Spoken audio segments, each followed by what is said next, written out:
नमस्कार दोस्तों, आशा करता हूँ आप सब बहुत अच्छे होंगे। मैं हूँ कुणाल, क्विक विद आईएएस में आपका स्वागत है। तो दोस्तों, अभी दो ऑर्गेनाइजेशंस ने मिलकर रिप्रेजेंटेशन ऑफ पीपल एक्ट 1951 को चैलेंज किया है। वो दो ऑर्गेनाइजेशन कौन सी है? पहली है Vidhi centre for legal policy and association for democratic reforms. Association for democratic reforms तो हमेशा इलेक्शंस के इरेगुलरिटीज़ को लेकर एक्टिव रहती है, हमेशा न्यूज़ में रहती है, हम जानते हैं। दूसरी जो है वो है Vidhi centre for legal policy. इन्होंने रिप्रेजेंटेशन ऑफ पीपल एक्ट 1951 के सेक्शन 53 क्लॉज 2 को चैलेंज किया है। इनका कहना है कि सेक्शन 53 क्लॉज 2 जो है वो article 19(1)(a which is freedom of speech and expression rights, इसको वॉयलेट करता है।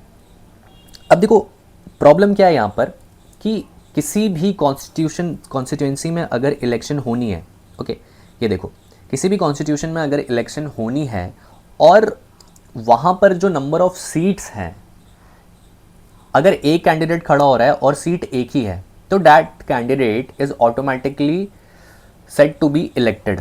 ओके, सेक्शन 53 क्लॉज 3 कहता है ये। ओके ओके नहीं, section 53 clause 2। Okay, section 53 clause 3 क्या कहता है कि no poll when candidates fewer than seats in the election. अगर मान लो कि चार सीट्स हैं, ठीक है, और वहाँ पर 3 कैंडिडेट खड़े हो रहे हैं इलेक्शन के लिए, तो अगर 3 है, नंबर ऑफ सीट्स 4 हैं और कैंडिडेट ही 3 है, तो they are set to be elected and candidates declared elected when number equals seats. ठीक है, और अगर कॉन्स्टिट्यूएंसी में एक ही सीट है और एक ही कैंडिडेट खड़ा हो रहा है इलेक्शन के लिए, then also he is considered to be elected.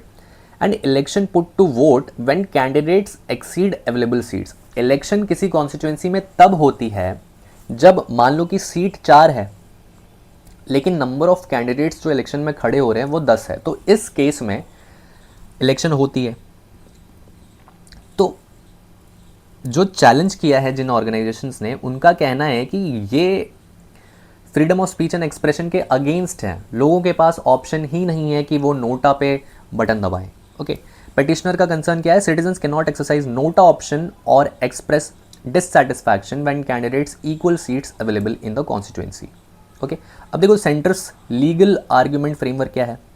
Right to vote, देखो, राइट टू वोट उनका कहना है कि it is not a statutory, it is not a fundamental right, it is a statutory right and it is conferred by section 62 of representation of people act 1951. okay, and it is subject to limitations given in the statute. okay, तो centre का ये कहना है। Freedom of voting देखो, species of right to expression under article 19(1)(a constitutional fundamental right involving choice expression through voting.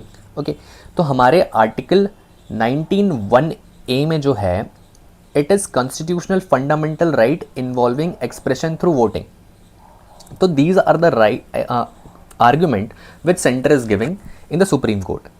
Legal president यहाँ पर क्या है? 2003 PUCL versus union judgement distinguishes initial voting right from expression freedom at polling booth stage. Poll dependency देखो, freedom of voting is incidence of poll requires actual voting process to be exercised and expressed meaningfully. अब देखो, यहाँ पर इनका ये भी कहना है कि अगर लोगों के पास नोटा का ऑप्शन ही नहीं होगा तो ये तो डेमोक्रेसी के खिलाफ है, उनका ये कहना है। Okay, NOTA challenge is in uncontested elections. Petitioner argument, citizens denied right to express dissatisfaction through NOTA option in uncontested scenarios. Okay, expression limited, expression को लिमिट करता है। Automatic declaration prevent voters from voicing negative opinion about the sole candidate. अगर उस constituency के लोगों का उस एक कैंडिडेट को लेकर नेगेटिव ओपिनियन है तो उस एक्सप्रेशन को वो एक्सप्रेस ही नहीं कर पाते हैं, उनके पास नोटा का ऑप्शन ही नहीं है। And democratic deficit, uncontested election bypass fundamental democratic principles of voter choice and expression. So these are the things which these two organizations are arguing in the Supreme Court. Okay, अब देखो, जो election commission है, election commission agreement with the centre support centres position on NOTA and candidate definition issues. Okay, जो election commission है वो centre के position को NOTA को लेकर वो सपोर्ट करती है। इलेक्शन कमीशन एक्नॉलेज करती है current legal framework, limitations for uncontested elections. तो कुल मिला के बात यह है कि election commission is with the centre.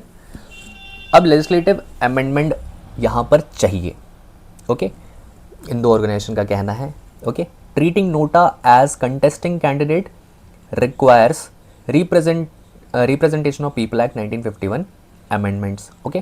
Conduct of election rule 1961 also need comprehensive revision and constitutional interpretation depends on existing statutory framework limitations, okay. So these are the things which Democratic Association of Democratic Reforms and Vidhi Center for Policy and Research in the organization का कहना है, okay.